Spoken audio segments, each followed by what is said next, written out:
Hello friends, இன்றைக்கி நம்ம வீடியோவில் இன்றைக்கி ஃப்ரைடே மத்தியானம் என்ன சமையல் செஞ்சுருக்கேன் அப்படிங்கிறத தான் உங்களுக்கு நான் காட்ட போகிறேன். அதுக்கு நான் ஃபஸ்ட்டு தேங்காய் பால் ரைஸ் செய்ய போகிறேன். அதுக்கு வெங்காயம், தக்காளி, புதினா, கொத்தமல்லி, பச்சை மிளகாய், தேங்காய் ஒரு தேங்காவை பால் எடுத்து வச்சுருக்கேன். இப்போ அரிசியும் ஊற போட்டு வச்சுருக்கேன். இப்போ எப்படி செய்கிறது பார்த்துடலாம் வாங்க. அதுக்கு ஒரு பாத்திரத்தை அடுப்பில் வச்சுருக்கேன். நான் தேங்காய் எண்ணெய் சேர்த்துக்கிறேன். தேங்காய் எண்ணெய் சூடானதுக்கப்புறமா பட்டை, கிராம்பு, ஏலக்காய், ஒரு பிரிஞ்சி இலை சேர்த்துக்கிறேன். லைட்டாக எண்ணெயில் வதக்கி விட்டுறலாம். இப்போ நம்ம கட் பண்ணி வச்சுருந்த 2 பெரிய வெங்காயத்தை சேர்த்துக்கிறேன்.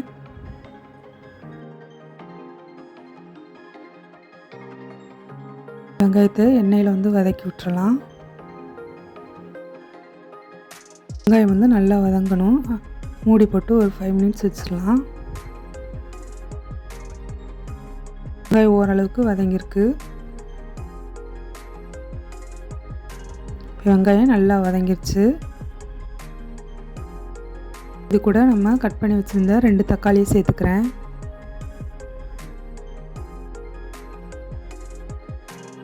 தக்காளி நல்லா மசிஞ்சு வரணும். இப்போ இதை லைட்டாக எண்ணெயில் வதக்கிட்டு சாப்பாடுக்கு தேவையான உப்பை நான் இப்போவே சேர்த்துட்றேன். உப்பு சேர்க்கும்போது தக்காளியும் சீக்கிரம் வதங்கி வந்துடும். இப்போ தக்காளி கொஞ்சம் வதங்கிடுச்சு. இப்போ புதினா, கொத்தமல்லி, பச்சை மிளகாய் இது வச்சுருந்தால இதையும் இது கூட சேர்த்துடலாம்.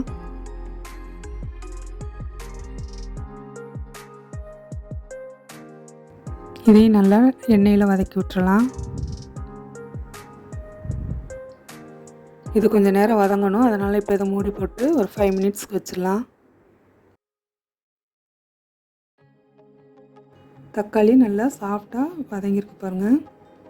இப்போ தக்காளி எல்லாத்தையும் நல்லா மசிச்சு விட்டுறலாம். இப்போ எண்ணெயும் பிரிஞ்சு வந்துச்சு. இந்த ஸ்டேஜில் இஞ்சி பூண்டு சேர்த்துக்கிறேன். 3 ஸ்பூன் அளவுக்கு இஞ்சி பூண்டு சேர்த்துக்கிறேன். இந்த இஞ்சி பூண்டையும் எண்ணெயில் நல்லா வதக்கி விட்டுருவோம். இஞ்சி பூண்டு வதங்கினதுக்கப்புறமா கொஞ்சம் மஞ்சத்தூள் சேர்த்துக்கிறேன்.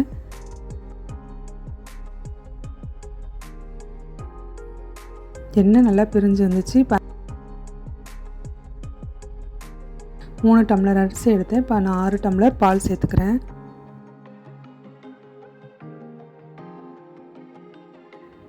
இதை நல்லா மிக்ஸ் பண்ணி விட்டு மூடி போட்டு வச்சிடலாம். இது கொதிச்சு வரட்டும்.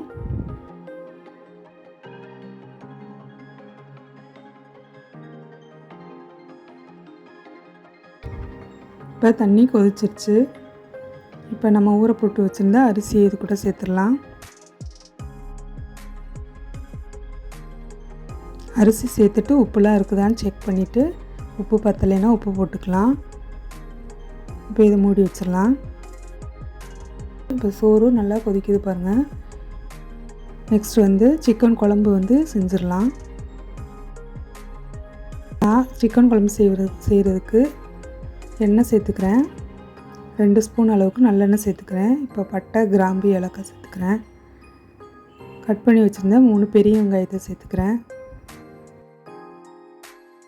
இதை எண்ணெயில் வதக்கி விட்டுறலாம். நான் 1/2 கிலோ சிக்கன் எடுத்திருக்கேன். இப்போ வெங்காயம் கொஞ்சம் வதங்கியிருக்கு. ரொம்ப ப்ரௌனாக வதங்கணும்னு அவசியம் இல்லை. இப்போ 2 ஸ்பூன் அளவுக்கு இஞ்சி பூண்டு சேர்த்துக்கிறேன்.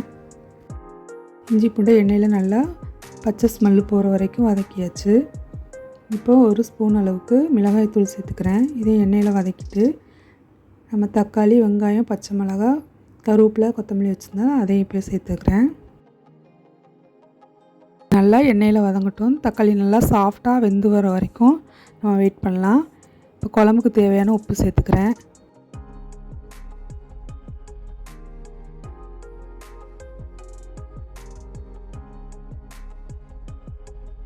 இப்போ மூடி போட்டு 5 மினிட்ஸ்க்கு மூடி வச்சிடலாம். இதுக்கடையில் சோறும் வெந்துருச்சான்னு பார்ப்போம். சோறு நல்லா தண்ணிலாம் வற்றிடுச்சு. ரொம்ப ஸ்லோவாக அடுப்பை வச்சுக்கலாம்.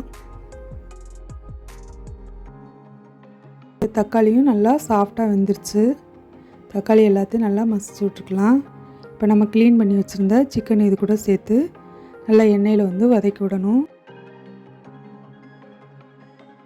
நல்லா கிரேவியோட மிக்ஸ் பண்ணினதுக்கப்புறமா இதில் கறி மசாலா வந்து சேர்த்துக்கலாம்.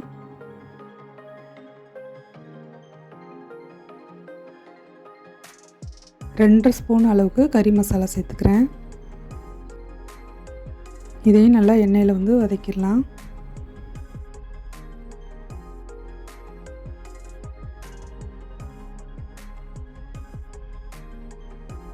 இப்போ சிக்கன்லேருந்தே கொஞ்சம் தண்ணி விட்டுருக்கு பாருங்கள். எண்ணெயும் கொஞ்சம் பிரிஞ்சிருக்கு.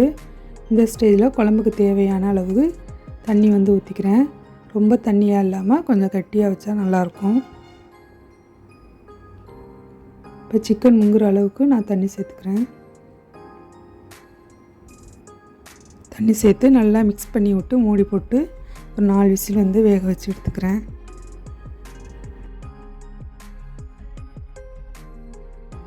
இப்போ 2 உருளைக்கிழங்கு தோல் சீவி கட் பண்ணி வச்சுருந்தேன். அதையும் சேர்த்து மூடி போட்டு வேக வச்சிடலாம். ஒரு 4 விசிலுக்கு வேக வச்சு எடுத்துக்கிறேன்.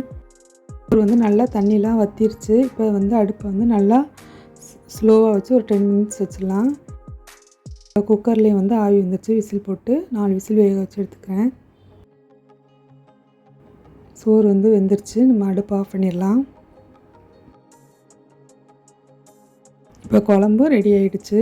நெக்ஸ்ட்டு வந்து புளி மிளகாய் எப்படி செய்கிறது வந்து பார்த்துருவோம். 1 ஸ்பூன் அளவுக்கு நல்லெண்ணெய் சேர்த்துக்கிறேன். 3 காஞ்ச மிளகாவை நல்லா மொறுமொறுன்னு வர்ற வரைக்கும் நம்ம ஃப்ரை பண்ணி எடுத்துக்கலாம். இப்போ நல்லா ஃப்ரை ஆகிடுச்சு. இப்போ நான் காஞ்ச மிளகாவை எடுத்துடுறேன். நெக்ஸ்ட்டு வந்து 2 தக்காளி போட்டுக்கிறேன். போட்டு உடனே மூடிடுங்க, இல்லைன்னா தெரிக்கும். தக்காளி வதங்குற சமயத்தில் நம்ம வெங்காயத்தை வந்து சின்ன சின்னதாக கட் பண்ணி எடுத்துடலாம். தக்காளியும் வதங்கி வந்துடுச்சு. தக்காளியும் ஃப்ரை ஆகிடுச்சு. அதையும் நான் வந்து வெங்காயத்து கூட சேர்த்துக்கிறேன். 2 முத்த அளவு புளி போட்டுக்கிறேன். இப்போ குழம்பும் ரெடி ஆகிடுச்சு. திறந்து பார்த்துடலாம். குழம்பு சூப்பராக ரெடி ஆகிடுச்சு. இப்போ கொஞ்சம் கொத்தமல்லி வந்து போட்டுக்கிறேன். இப்போ குழம்பு வந்து ரெடி ஆகிடுச்சு. இப்போ வந்து நம்ம புளி மிளகாவையும் பிணைஞ்சு எடுத்துடலாம். நல்லா ஆறுனதுக்கப்புறமா பிணைங்க, இல்லைன்னா கை சுடும். இப்போ தேவையான உப்பு சேர்த்துட்டு இப்போ தக்காளி வந்து அது கூட நான் பிணைஞ்சு விட்றேன். மிளகாய் வந்து உடச்சி விட்றேன். நெக்ஸ்ட்டு தக்காளியும் நல்லா வெங்காயம் இது எல்லாமே மிக்ஸ் ஆகிற அளவுக்கு நல்லா பிணைஞ்சு விடணும்.